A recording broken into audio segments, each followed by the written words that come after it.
Projet de visite virtuelle. C'est Marie-Ève Rabat qui vient ici avec Gilles son collègue qui nous viennent de Montréal pour réaliser cette vidéo. On est très heureux, les amis de Le Château, la municipalité vous remercie parce que... Nous remercions Marie-Ève Rabat et Gilles Tassé qui ont effectué le tournage de notre emblématique château, ainsi que Jérémy Barbeau et Yves Simard qui ont apporté tout leur savoir au niveau historique.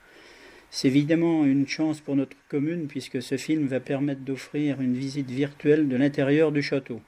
C'est un moment opportun puisque nous avons besoin de faire connaître ce lieu, spécialement au moment où nous allons lancer des travaux de maintien en l'état.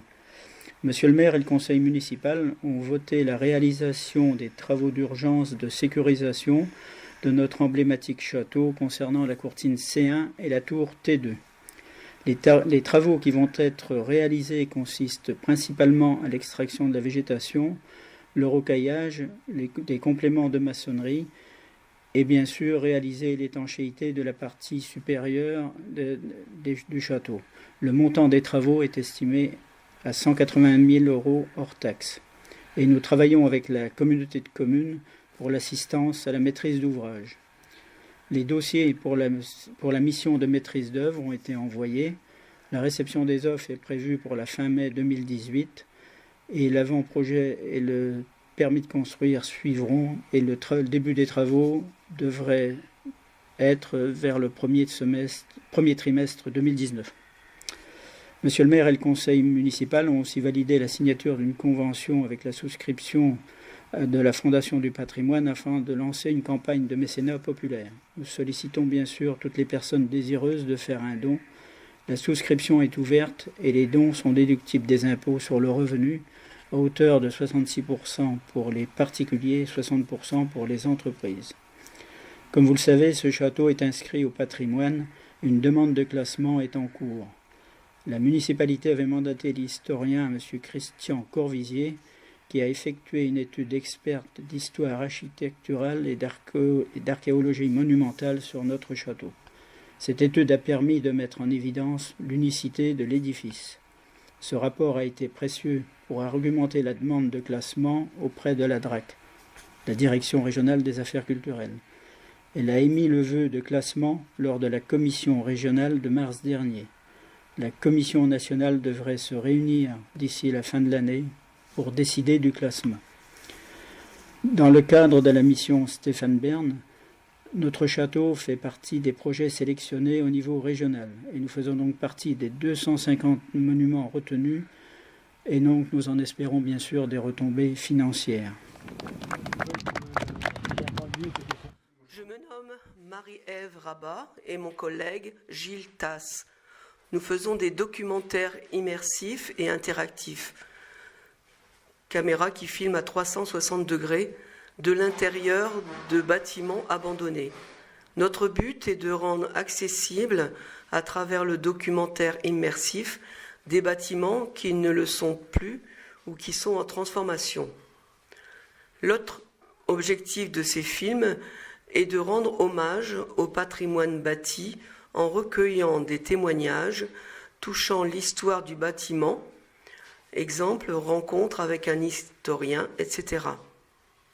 Nous souhaitons une collaboration afin de créer un film 360 degrés sur le château de Compiègne et autres châteaux dans un périmètre de 1h30 de route en périphérie de Poitiers.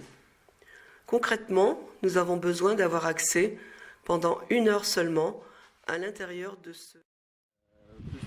Techniquement, mais c'est quoi l'avantage d'une caméra qui tourne en 360 du cinéma traditionnel? Comme cinéaste, on a l'habitude de cadrer le corps du montage avec une caméra comme ça. On place la caméra dans l'espace pour prendre tout autour, pour permettre une compréhension de l'espace par le spectateur. Donc, c'est une compréhension qui est presque incarnée, je peux dire. C'est une façon de se sentir ailleurs et de comprendre un espace. Alors qu'au cinéma, habituellement, cette compréhension-là, elle est de captation que d'expérimentation, sont efficaces et sont abordables.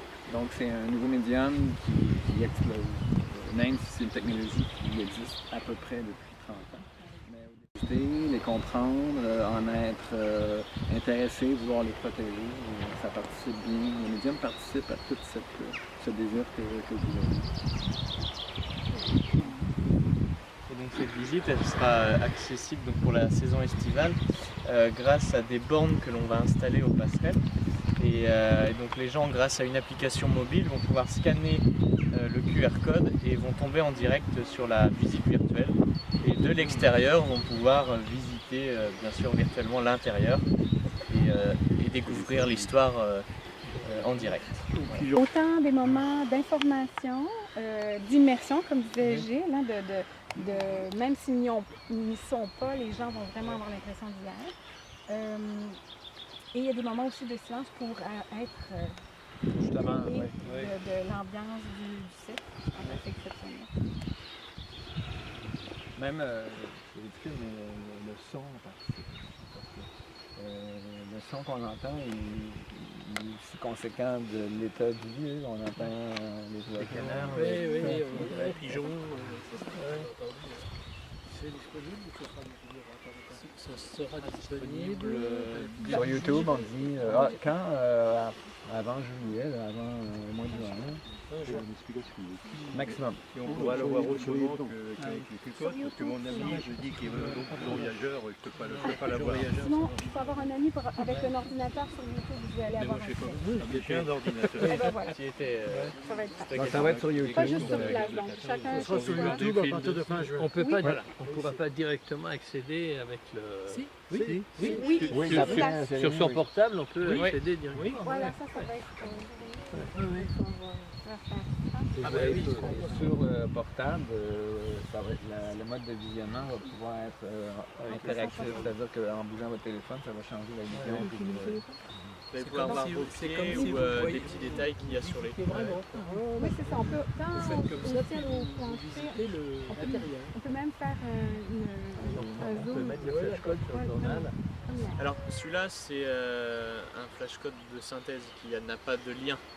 Celui-là c'est juste pour qu'on puisse expliquer et montrer l'image. Voilà. Oui, il n'y a pas de vrai celui-là. Celui-là ne marchera pas si vous dites aux gens de scanner.